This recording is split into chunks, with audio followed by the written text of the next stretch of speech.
दोस्तों, आप सभी से एक सवाल है कि क्या रॉबर्ट क्लाइव पहले गवर्नर जनरल थे। 90% ऑफ एस्पिरेंट आपकी तरह हाँ बोलते हैं और यही उनकी सबसे बड़ी गलती होती है। यूपी आरओ और एआरओ एग्जाम में सिर्फ फैक्ट नहीं, ट्रिकी क्वेश्चंस भी पूछे जाते हैं और यूपी पीसीएस में वहां तो ट्रिकी क्वेश्चंस के साथ साथ कीवर्ड के साथ पजल किया जाता है, जैसे Bengal, India, governor general of India, governor general of India, governor general of Bengal, viceroy of India. फिर गवर्नर्स के नाम के साथ पजल किया जाता है। विलियम बेंटिक हो गया आपका, फिर वॉन हेस्टिंग, रॉबर्ट क्लाइव, इन नामों के साथ पजल किया जाता है। तो आज के इस वीडियो में हम लोग सिर्फ एमसीक्यू प्रैक्टिस नहीं करेंगे, एमसीक्यू प्रैक्टिस के साथ साथ हम लोग इन कीवर्ड के साथ कैसे टैकल किया जाए, कैसे एलिमिनेट किया जाए, उनको भी सीखेंगे। आइए चालू करते हैं अपनी 200 एमसीक्यू प्लस सीरीज को और बढ़ते हैं अपने पहले प्रश्न की तरफ। जो पहला क्वेश्चन पूछता है वो पूछा गया है कि consider the following statement. Statement क्या है कि Robert Clive was the first governor general of Bengal. दूसरा स्टेटमेंट है William Bentinck was the first governor general of India. Hindi वाले भी देख लेते हैं एक बार। हिंदी में जो पहला कथन है वो बोलता है कि रॉबर्ट क्लाइव पहले गवर्नर जनरल थे, विलियम बेंटिक भारत के पहले गवर्नर जनरल थे। आइए इस प्रश्न को बेहतरीन तरीके से सॉल्व किया जाए। बैटल ऑफ प्लासी कब होता है? 1757 में। बैटल ऑफ बक्सर कब होता है? 1764 में। बैटल ऑफ प्लासी जो होता है सिराजुद्दीन दौला जो बंगाल के नवाब थे और किसके बीच में? ब्रिटिश ईस्ट इंडिया कंपनी के बीच में।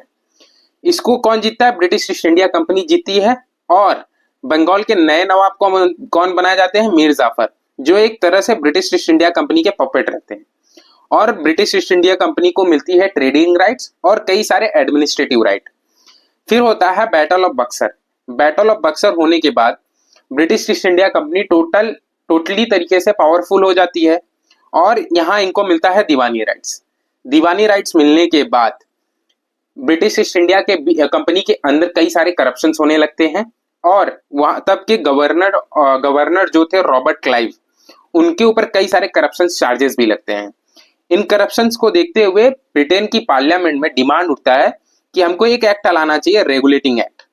उस रेगुलेटिंग एक्ट के थ्रू हम ब्रिटिश ईस्ट इंडिया कंपनी को रेगुलेट करेंगे। एक तरह से पहली बार लॉ लाया जाता है direct British East India company की तरफ से इंडिया में रेगुलेशन के लिए। आता है रेगुलेटिंग एक्ट 1773। उसके थ्रू एक नई पोस्ट बनाई जाती है गवर्नर जनरल ऑफ बंगाल और वॉन हेस्टिंग को बनाया जाता है पहली बार गवर्नर जनरल ऑफ बंगाल। तो पहले गवर्नर जनरल ऑफ बंगाल कौन थे? वॉन हेस्टिंग थे। इसलिए कथन जो पहला स्टेटमेंट है ये बिल्कुल गलत है। स्टेटमेंट नंबर 2 क्यों सही है? एक सेकेंड, हाँ जगह खाली कर दिया जाए। हाँ, तो स्टेटमेंट नंबर 2 क्यों सही है? स्टेटमेंट नंबर 2 इसलिए सही है कि 1883 में एक चार्टर एक्ट लाया जाता है। इस चार्टर एक्ट के थ्रू पावर को सेंट्रल में लाया जाता है और ये जो पोस्ट थी गवर्नर जनरल ऑफ बंगाल की, इसको रिप्लेस करके गवर्नर जनरल ऑफ इंडिया किया जाता है। यहाँ पे अब मद्रास और बॉम्बे के जो गवर्नर हैं वो अब रिपोर्ट करेंगे किसको? गवर्नर जनरल ऑफ इंडिया को। तो इसलिए स्टेटमेंट नंबर 2 बिल्कुल सही है क्योंकि विलियम बेंटिक ही थे जो पहले गवर्नर जनरल ऑफ इंडिया थे। इसलिए B is the correct answer. ठीक है, अब आगे बढ़ते हैं। ये रहा हिंदी के लिए, हिंदी वाले भी देख सकते हैं। थोड़ी सी चीजें एक्सप्लेनेशन में भी देख लेते हैं कि रेगुलेटिंग एक्ट जो 1773 में आया था, जो पहला लॉ था ब्रिटिश पार्लियामेंट को जो कंट्रोल करेगा ब्रिटिश रूल इन बंगाल, एक तरह से इंडिया को कंट्रोल करेगा। It created governor and governor general as a chairman. Government as a governor general को चेयरमैन बनाएगा और 4 मेंबर भी अपॉइंट किए जो रिपोर्ट करेंगे। Warren Hastings became the first governor general of Bengal और so the statement number 1 wrong हो गया। स्टेटमेंट नंबर 2 चार्टर एक्ट आता है 1833 में, उसके हिसाब से ब्रिटिश अब पावर को सेंट्रलाइज करती है और जो गवर्नर जनरल ऑफ बंगाल की पोस्ट है उसका टाइटल चेंज करके गवर्नर जनरल ऑफ इंडिया कर देती है। बिल्कुल सही हो गया। आते हैं, बढ़ते अपने दूसरे प्रश्न की तरफ। Consider the following event. पहला इवेंट है Clive re arrival India, treaty of Allahabad, battle of Buxar, Warren Hastings became India's governor. जो पूछा गया था यूपी आरओ एआरओ सन 2016 में। तो ये जो प्रश्न था ये प्रश्न बिल्कुल गलत था। क्यों गलत था? क्योंकि Warren Hastings governor of India नहीं थे, ये गवर्नर ऑफ बंगाल थे। इसलिए जो ये चौथा वाला स्टेटमेंट दिया था ये गलत था। अब हमको इस प्रश्न में क्या करना है? Select the correct chronological order में इसको अरेंज करना है। तो ये जो वॉन हेस्टिंग है, मान लीजिए ये गवर्नर जनरल ऑफ इंडिया नहीं, गवर्नर जनरल ऑफ बंगाल है। तो ये गवर्नर जनरल ऑफ बंगाल कब बनते हैं बताइए? ये बनते हैं 1773 में, जब रेगुलेटिंग एक्ट आता है उसके बाद। बैटल ऑफ बक्सर कब होता है? 1764 में। ट्रीटी ऑफ अलाहाबाद कब होता है? 1765 में। रीअलाइवल कब होता है इनका? 1755 में। तो इसलिए जो फर्स्ट स्टेटमेंट है वो सी, एक तरह से सी होगा यहाँ पे। कैसे सी होगा कि ये 1955 हो गया, सॉरी 1755 हो गया, तो ये पहले नंबर पे हो गया। और ये कब था? 1765 था, ये 1765 था। और ये कब था? 1764 था। और ये कब था? ये था 1773 में। ठीक है, समझ आ गया होगा आपको। आप और हिंदी वाले हैं इसको भी देख सकते हैं। जल्दी जल्दी क्वेश्चंस को सॉल्व करना है, समय कम है। विच of the following statement is not true? इसमें से कौन सा स्टेटमेंट गलत है? पहला स्टेटमेंट है the foundation of system of civil administration was firmly laid down by the Vaughan Hastings on which superior structure raised by Cornwallis। ठीक है। स्टेटमेंट नंबर 2 है Clive was responsible for reforming East India Company civil and military service। Third है, क्या बोलता है? Lord William Bentinck was the greatest British ruler consolidated British Empire in India। ठीक है। चौथा स्टेटमेंट क्या है? Lord Dalhousie had reached limitation of British Empire basics of doctrine of lapses. जो पूछा गया था क्वेश्चन, ये यूपी पीसीएस जीआईसी सन 2010 का प्रश्न है। हिंदी वाले भी देख ले थोड़ा। हिंदी वाले क्या है? नागरिक प्रशासन प्रणाली ए न्यू वॉन हेस्टिंग द्वारा मजबूत रखी गई थी, जिसको कॉर्नवालिस द्वारा अधिरचना खड़ी की गई थी। ठीक है। बी का कहता है क्लाइव ईस्ट इंडिया कंपनी के नागरिक और सैन्य सेवाओं में सुधार के लिए जिम्मेदार था। स्टेटमेंट नंबर 3 विलियम बेंटिक सबसे महान ब्रिटिश शासकों में से एक थे क्योंकि उन्होंने भारत में ब्रिटिश एम्पायर को मजबूत किया था। लॉर्ड डलहौजी व्यापक सिद्धांत के आधार पर ब्रिटिश साम्राज्य की समृद्धि लिमिटेड जोड़े, जैसे कि डॉक्ट्रिन ऑफ लैप्सेस। अब इसको क्वेश्चन को बिल्कुल सॉल्व करते हैं। तो इसमें जो स्टेटमेंट नंबर सी है ये गलत है। विलियम बेंटिक यहाँ पे नाम नहीं होना चाहिए था। अगर यहाँ पे रॉबर्ट क्लाइव नाम होता तो एक तरह से ये प्रश्न सही होता, क्योंकि रॉबर्ट क्लाइव एक जिन्होंने British East India, real founder of British East India company in India बोला जाता है उनको, क्योंकि उन्होंने बैटल ऑफ बक्सर एक तरह से जिताया, कैरनेटिक वॉर जिताया, उसके बाद बैटल ऑफ प्लासी में भी उनका हाथ था, तो एक तरह से जिताने में हाथ था एक तरह से। तो ये थे ब्रिटिश एम्पायर का कंट्रोल करते। आइए हम प्रश्न को भी देखते हैं, समझते हैं कि क्या क्या रिफॉर्म्स लाए गए थे। तो रॉबर्ट क्लाइव के द्वारा कौन कौन से रिफॉर्म थे? तो उन्होंने Clive made change both civil और मिलिट्री सिस्टम। तो उन्होंने सिविल और मिलिट्री सिस्टम में दोनों में रिफॉर्म किया था। पहले देखते हैं सिविल रिफॉर्म क्या था। उन्होंने जो एक गिफ्ट सिस्टम है प्राइवेट बिजनेस, जैसे कोई नवाब था तो वहां की कंपनी में जो एम्प्लॉयज थे उनको गिफ्ट दे दिया, उसको बैन किया। Made internal tax compulsory, tax compulsory कर दिया इंटरनल। मिलिट्री रिफॉर्म क्या उन्होंने? ये डुअल अलाउंस सिस्टम था, एक्स्ट्रा पेमेंट दिया जाता था, उसको पहले बैन किया। फिर उन्होंने 1766 में allowance were given only to the soldiers who worked outside Bengal and Bihar. तो ये जो अलाउंस एक मिलता था और उन्हीं को मिलता था जो सिर्फ बिहार और बंगाल के बाहर काम करते थे। वॉन हेस्टिंग कॉर्नवालिस क्या थे? चेंज किए थे। Warren Hastings laid the foundation of civil administration. Warren Hastings के द्वारा सिविल एडमिनिस्ट्रेशन की फाउंडेशन रखी गई थी। कॉर्नवालिस जो गवर्नर जनरल थे 1786 से लेके 1793 तक, और again in 1805 improve the future. और इन्होंने क्या किया? इन्होंने परमानेंट सेटलमेंट बंगाल में चालू किया। सो सिविल एडमिनिस्ट्रेशन जो था किसके द्वारा मजबूत किया गया था? वो थे कॉर्नवालिस। इन्होंने लाया था permanent settlement in Bengal. Fighting the third Mysore war, और इन्होंने थर्ड मैसूर वॉर भी जीता था, जो टीपू सुल्तान और ब्रिटिश ईस्ट इंडिया कंपनी के बीच में होता है। ठीक है। हैदर अली टीपू सुल्तान के पिताश्री रहते हैं, जो ये जो मैसूर वॉर है उसको स्टार्ट करते हैं। Lord Dalhousie one of the important governor of Bengal है, जो रूल किए थे। गवर्नर जनरल ऑफ इंडिया रहते, जो उन्होंने रूल किया था 1848 से लेके 1856 तक। उन्होंने लाया था डॉक्ट्रिन ऑफ लैप्सेस। पहली कौन कौन सी जो प्रोविंस थे वहां पे डॉक्ट्रिन ऑफ लैप्सेस लगाए गए थे?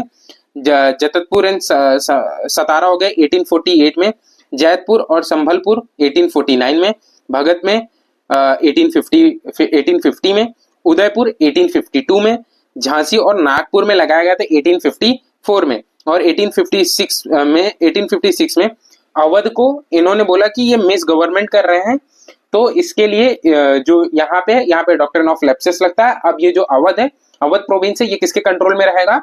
ये रहेगा ब्रिटिश ईस्ट इंडिया कंपनी के कंट्रोल में। आगे बढ़ते हैं अपने दूसरे प्रश्न की तरफ। ठीक है, प्रश्न क्या है कि who was the founder of empire in India? British East India जो है उसका फाउंडर कौन है? तो पहला है सी सैलेमन, लॉर्ड मिंटो, लॉर्ड क्लाइव और लॉर्ड मायो।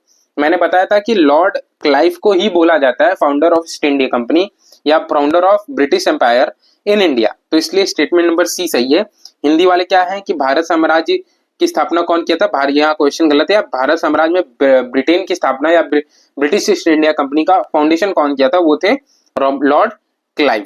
ठीक है, अब थोड़ा सा लॉर्ड क्लाइव के बारे में जान लेते हैं।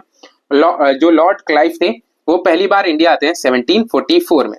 1744 में इंडिया आते हैं, उसके बाद ये इंडिया से चले जाते हैं, फिर हो जाता है अपना फ्रेंच वॉर। जब फ्रेंच वॉर होता है तो वापस से रॉबर्ट क्लाइव को 1755 में इंडिया बुलाया जाता है। इनके इंडिया आने के बाद ब्रिटेन बहुत मजबूती तरीके से अपना पहला वॉर जीतती है, जो एंग्लो फ्रेंच वॉर था, कार्नेटिक वॉर था। कार्नेटिक वॉर कहाँ चल रहा था? वो चल रहा था हैदराबाद और एरकॉट के रीजन में। हैदराबाद के नवाब और एरकॉट के नवाब दो लोग अपने अपने यहाँ के नवाब बनने के लिए लड़ते हैं। तो जो यहीं पे लड़ने लगते हैं फ्रेंच और ब्रिटिशर्स, और फ्रेंच और ब्रिटिशर्स में भी यूरोप में भी लड़ाई चल रही थी, वॉर ऑफ सक्सेशन और 7 ईयर ऑफ वर्ल्ड वॉर। ठीक है, तो इन दोनों वॉर की वजह से इंडिया में वॉर छिड़ जाता है। तो 1755 में जो ये रॉबर्ट क्लाइव रहते हैं वापस इंडिया आते हैं। इनके इंडिया आने के बाद ब्रिटेन मजबूत होने लगता है और बैटल ऑफ प्लासी होता है 1757 में, बैटल ऑफ बक्सर होता है 1764 में। ठीक थे, इन दोनों बैटल जीतने के बाद ब्रिटिश ईस्ट इंडिया कंपनी पूरी तरह से पावरफुल हो जाती है इंडिया में। ठीक है, इनको दो बार गवर्नर बनाया जाता है। एक तो आपका 1757 से लेके 60 तक, दूसरा बनाया जाता है 1765 से लेके 1767 तक। ये दो बार ये गवर्नर रहते हैं, ये चीज आप नोट डाउन कर सकते हैं, बहुत इंपॉर्टेंट है। ठीक है, और 1765 में इनको मिलता है दीवानी राइट, ट्रीटी ऑफ इलाहाबाद होती है। ठीक है, ट्रीटी ऑफ इलाहाबाद में कौन कौन शामिल था? ट्रीटी ऑफ इलाहाबाद में शामिल थे मुगल एम्परर, अवध के नवाब और बंगाल के नवाब। ठीक है, ये तीनों लोग मिलकर ट्रीटी ऑफ इलाहाबाद साइन करते हैं। उसमें दीवानी राइट्स मिलता है किसको? ब्रिटिश ईस्ट इंडिया कंपनी को, और रॉबर्ट क्लाइव को गवर्नर बनाया जाता है वापस से। आगे बढ़ते हैं। Who led the Banaras rebel against the Britishers? Banaras का रेबेल हुआ था। ठीक है, कब हुआ था? ये हुआ था आपका 1781 में। बनारस का रेबेल कब हुआ था? ये हुआ था 1781 में। तो सुजाउद्दीन, इसमें से कौन इसके खिलाफ बनारस का रेबेल किसने चालू किया था? आपको पता होगा कि सुजाउद्दीन दौला कहाँ के थे? ये अवध के थे, तो ये एलिमिनेट हुआ। असफुद्दीन दौला कौन थे? इनके बेटे थे, तो ये भी अवध के नवाब हुए, ये एलिमिनेट हुआ। आपको ये पता होना चाहिए कौन है। तो अब 50-50 हो गया। 50-50 चांस में क्या करना चाहिए कि आप जितना रिवीजन किए रहेंगे उतना आपके लिए अच्छा है। आपके इंट्यूशन पे काम कीजिए। जैसे जैसे आप अपने इंट्यूशन पे काम करेंगे वैसे ही ये प्रश्न सही हो जाएगा, इसलिए यहाँ पे स्टेटमेंट नंबर सी सही होता है। ठीक है, अब बनारस जो है, बनारस का रेबेल किसके द्वारा किया गया था? राजा चेत सिंह के द्वारा। क्यों किया गया था? इसलिए किया गया था कि जब तब के जो गवर्नर थे, जो 1774 से लेके 1785 तक वॉन हेस्टिंग गवर्नर थे, कहाँ के? बंगाल के। इन्होंने बनारस से बोला कि जो इनका रेवेन्यू है, रेवेन्यू कलेक्शंस में ज्यादा डिमांड करने लगे, कंट्रोल करने की कोशिश किए बनारस को। तो यहाँ बनारस के जो राजा थे, राजा चेत सिंह, वो रेबल कर देते हैं ब्रिटिश ईस्ट इंडिया कंपनी के खिलाफ, और जो वॉन हेस्टिंग रहते हैं इनको यहाँ से भगा दिया जाता है। ठीक है, हिंदी में भी सेम है, हिंदी वाले आप इसको देख सकते हैं। बढ़ते अपने अगले प्रश्न की तरफ। At a time of establishment of Asiatic society Calcutta, who was the governor general of Bengal? देखिए, सारे प्रश्न मैं कराऊं, ये बात अलग है कि मैं सारे करा सकता हूं, लेकिन मैं ये बोलूंगा कि आप ये क्वेश्चन सॉल्व कीजिए, क्योंकि आप सॉल्व नहीं करेंगे तो आपका रिवीजन नहीं होगा, आपको सब कुछ हाथ में दे नहीं सकते हम लोग। ठीक है, आगे बढ़ते हैं अपने अगले प्रश्न की तरफ। The policy of security cell is related to? तो ये जो पॉलिसी है सिक्योरिटी सेल्स की, जो सिक्योरिटी सेल है वो किसके द्वारा बनाई गई थी, मतलब क्या है ये? तो बेसिकली आपने सुना होगा फेंसिंग, रिंग फेंसिंग। तो रिंग फेंसिंग के थ्रू एक नाम था वॉन हेस्टिंग, और दूसरा नाम था कॉर्नवालिस। तो ये दो लोग रहते हैं। कॉर्नवालिस लाते हैं आपका सब्सिडरी अलायंस, और जो वॉन हेस्टिंग रहते हैं वो रिंग फेंसिंग लाते हैं। अब रिंग फेंसिंग के थ्रू क्या था कि जितने भी जैसे ब्रिटिश ईस्ट इंडिया कंपनी जो भी वहां पे उनका फोर्टिफिकेशन कर रही है और जो भी प्रोविंस उनके अंडर आ रहा है, उसके आसपास वाले राज्यों को भी अपने अंडर लेते हैं। उनसे बोलते हैं कि आपकी जो सिक्योरिटी रहेगी वो हैंडल करेंगे, और लेकिन इस सिक्योरिटी का पेमेंट देना पड़ेगा। वहां के राजा नवाब को बोलते थे कि सिक्योरिटी पेमेंट करनी पड़ेगी। फिर सब्सिडरी अलायंस लाया गया। सब्सिडरी अलायंस के थ्रू ये बोला गया कि अब अगर कोई जैसे नवाब है हार गया, तो उसके थ्रू उसको बोला जाता था कि अब आप बन जाइए ब्रिटिश कंपनी के पार्ट, ठीक है, ब्रिटिश ईस्ट इंडिया कंपनी के पार्ट बनिए, और आपको अब पेमेंट देना पड़ेगा। आपके जो सिक्योरिटी हमारे हाथ में रहेगी, रेवेन्यू कलेक्शन हमारे हाथ में रहेंगी। इस तरह से ये सारी चीजें होने लगी। ठीक है, आते हैं थोड़ी सी चीजें और डिटेल में जानते हैं। वॉन हेस्टिंग जो लाए थे ring fencing value policy, introduce the idea of protecting British state interest in India surrounding the British territory with the friendly Indian state, जिसको बफर स्टेट बोलना लगा। This was called ring fencing policy. Example, the British East India Company protect Awadh for the invasion, but Nawab expense. अब क्या करती थी, जैसे अवध है, अवध को British East India company control करने लगी। उनसे बोली कि आपको पेमेंट देना पड़ेगा, आपको सिक्योरिटी हम देंगे कि कोई और आप पे अटैक ना कर सके, या मराठा ना अटैक कर सके, नेपोलियन अटैक ना कर सके। एक तरह से देखा जाए तो ब्रिटिश ईस्ट इंडिया ये कंपनी चाहती थी कि इनको कोई हार्म ना हो जाए विदेशी लोगों से।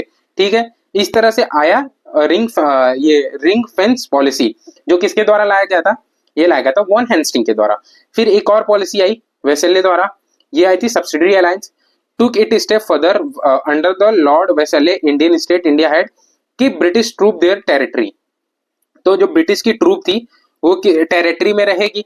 जैसे कि मतलब मान लीजिए मराठाज हैं, आपके मराठाज जो किंगडम है उसको सब्सिडी अलायंस के through British East India company ले ली। अभी जो ब्रिटिश ट्रूप है ये रहेगी इनकी टेरिटरी में, इनको पूरी तरह से कंट्रोल करेगी।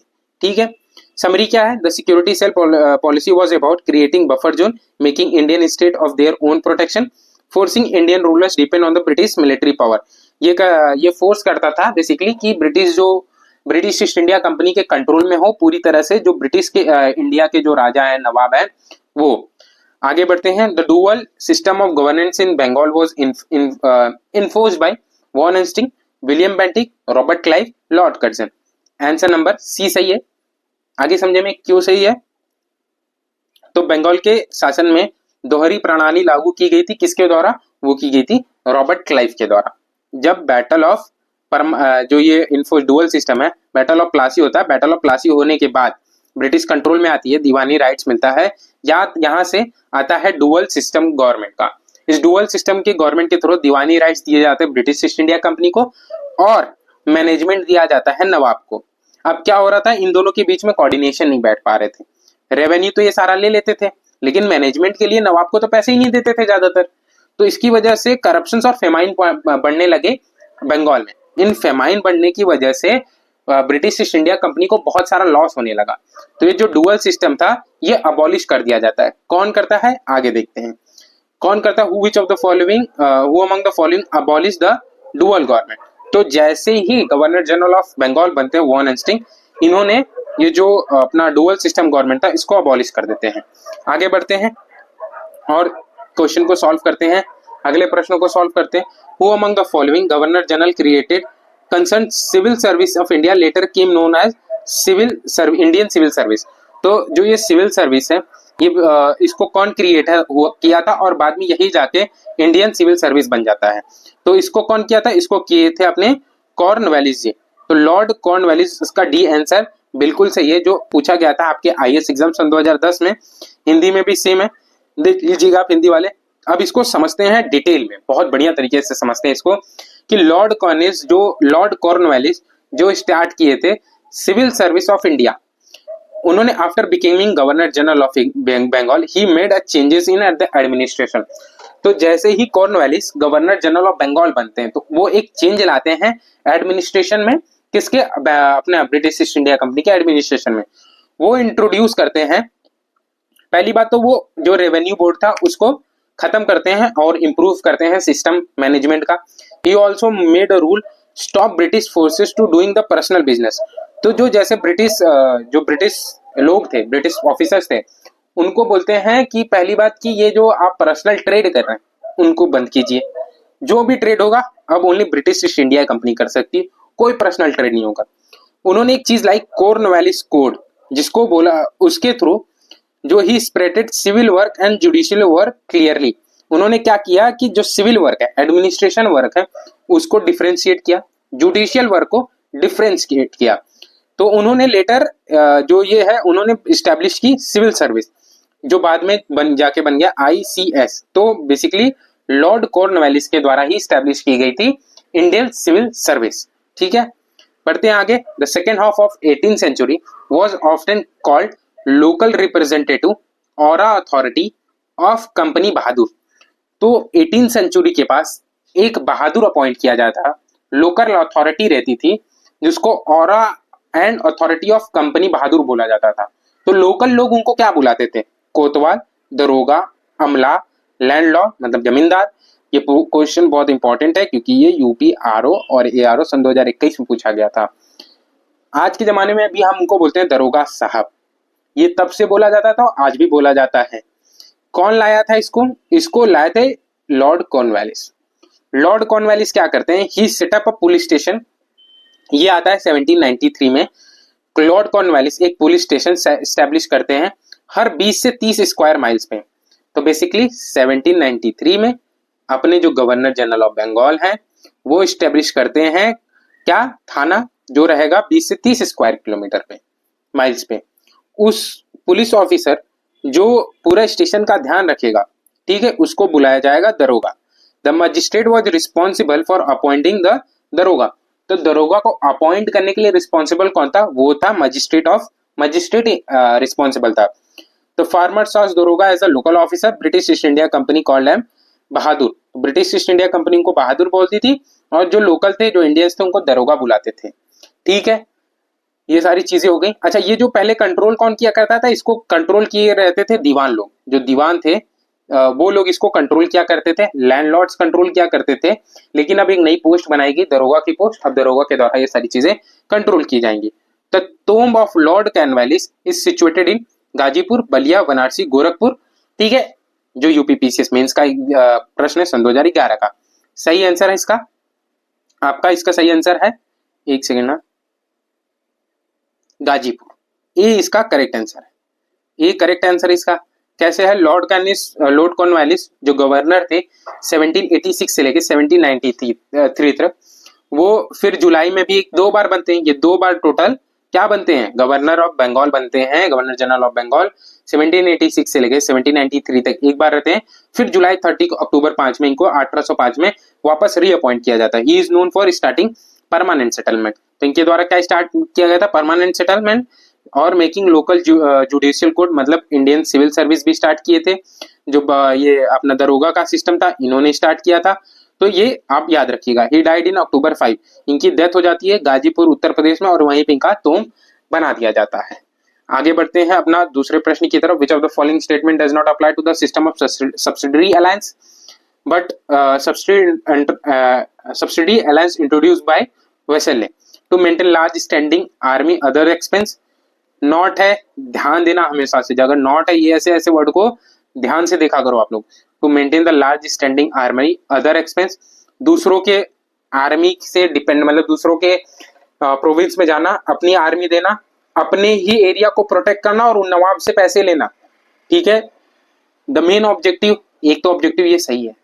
ठीक है, to keep India safe from the Napoleon danger, ये भी स्टेटमेंट सही है। मैंने ये क्या होता था कि इनको ये डर रहता था कि इंडिया में कोई बाहरी पावर ना आ जाए और जो ये ब्रिटिश इंडिया में कॉलोनाइज किए हैं, इंडिया में पावर जता रहे, कहीं वो ना करने लगे।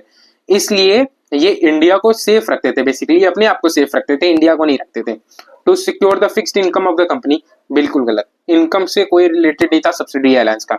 Establish British paramountcy over the Indian state, बिल्कुल सही है। इसलिए स्टेटमेंट नंबर सी इसका सही प्रश्न है। कैसे है और डिटेल जानते हैं इसमें। डिटेल जानते हैं। Governor general Lord Wellesley came in India 1798 during the Britain और फ्रेंच लड़ाई कर रहे थे ओवर द वर्ल्ड। तो ब्रिटेन और जो ये ब्रिटेन और फ्रांस थे, ये पूरे वर्ल्ड में लड़ाई कर रहे थे। क्या लड़ाई थी इनकी? जैसे अपना 7 ईयर ऑफ वॉर सक्सेशन चल रहा था, और आपका सॉरी वॉर ऑफ सक्सेशन चल रहा था, और 7 ईयर ऑफ वर्ल्ड चल रहा था। वॉर ऑफ सक्सेशन में फ्रेंच और ब्रिटेन लड़ते हैं, और यहाँ पे भी ब्रिटेन और लड़ते हैं। इसी के चक्कर में ये लोग लड़ाई कर लेते हैं इंडिया में, तो हो जाता है कर्नाटिक वॉर। कर्नाटिक वॉर में इन लोग इन्वॉल्व कर लेते हैं नवाब ऑफ हैदराबाद और एरकॉट के चंदा साहब और चंदा साहब, ये लोग इन्वॉल्व हो जाते हैं इसमें। तो यही चल रहा था कब? 17 जब ये गवर्नर जनरल ऑफ बंगाल थे। ठीक है, एक तरह से था सारी चीजें। The British was very worried about Napoleon in plans, तो वो लोग वरीड थे। To achieve the goal in India Wellesley use the subsidy alliance. Subsidy alliance कौन लाता है? लॉर्ड वेसेले लाते हैं। Early British use give military helps Indian ruler. ठीक है, अंडर दिस सिस्टम, अब ये सिस्टम के अंदर क्या होता था? The Indian ruler have to keep British soldiers in his state. तो इस रूल के हिसाब से ब्रिटिश जो इंडियन रूलर्स थे, चाहे वो नवाब हो चाहे राजपूत हो, जो भी सब्सिडी अलायंस लेते थे, वो ब्रिटिश ट्रूप्स, जो ब्रिटिश आर्मी है, उनको अपने स्टेट के अंडर रखना पड़ता था। And he has also paid money, जो सब्सिडी रहती थी वो मनी पे करनी पड़ती थी ब्रिटिश आर्मी को लिए। The real purpose was make Indian state weak and dependent on the British. तो बेसिकली इसका मेन ऑब्जेक्टिव क्या था कि पूरी तरह से जो आर्मी है इंडियन नवाब्स और राजपूत की, उनको खत्म कर दिया जाए, उनको कमजोर कर दिया जाए, और पूरी कंट्रोल जो किसके हाथ में आ जाए, वो आ जाए ब्रिटिश ईस्ट इंडिया कंपनी की। But the main goal was not to earn the fixed income of the British company. इसका कोई रिलेशन इनकम से नहीं था, इसलिए वो स्टेटमेंट नंबर 3 इस प्रश्न का सही जवाब था। First Maratha sardar accepted the subsidy alliance was the Peshwa Bajirao two Raghuji Bhosle, Daulat Rao Scindia, none of the above. इसका सही आंसर क्या है? तो आगे समझते हैं इसका सही answer. The main rule of subsidy alliance क्या था?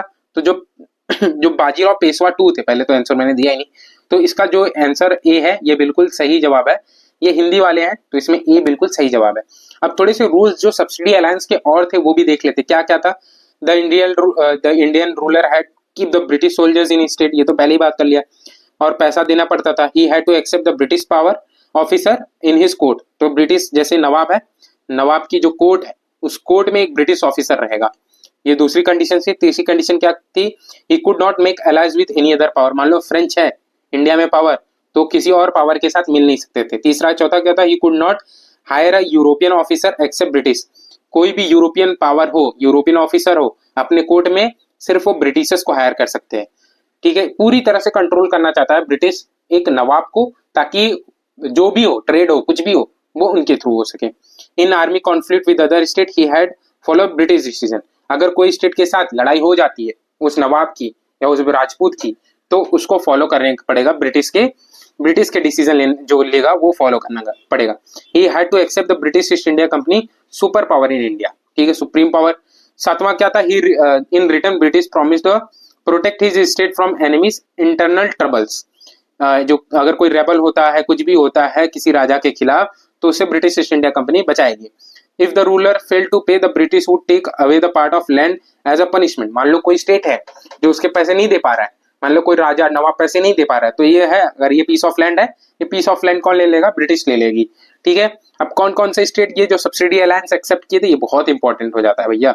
हैदराबाद वाज द फर्स्ट, जो होता है 1798 में, मैसूर तंजावुर 1999 में, महावद 1801 में, बाजीराव जो 1802 में, भोसले 1803 में, सिंधिया 1804 में, होलकर 1818 में। अच्छा, ये सारे लोग हैं ना, ये मराठा फेडरेसी बनाई गई थी, उनके पार्ट रहते हैं ये। ठीक है, विच of the following is not correctly matched? Battle of Buxar correctly match है, जो हुआ था 1764 में। सब्सिडी अलायंस यही गलत है, क्योंकि सब्सिडी अलायंस तब नहीं आता। Monopoly of East India company, बिल्कुल सेंट्रल पावर लाई गई थी, मोनोपोली स्टैब्लिश की गई थी, चार्टर एक्ट 1833 आया था। ओपन ट्रेडिंग ऑफ इंडिया 1833 में चार्टर एक्ट लाया गया था, जिसकी वजह से ट्रेड थे वो ब्रिटिश सिटीजन्स के लिए भी ओपन कर दिए गए थे। ठीक है, अब आते हैं निम्नलिखित में, ये तो देख लिया हमने। आज के लिए बस इतना ही, जितना था मैंने सब आपको आज के प्रश्न बता दिया। और आपको करना क्या है? चैनल को सब्सक्राइब करना है और वीडियो को लाइक करना है। जय हिंद दोस्तों।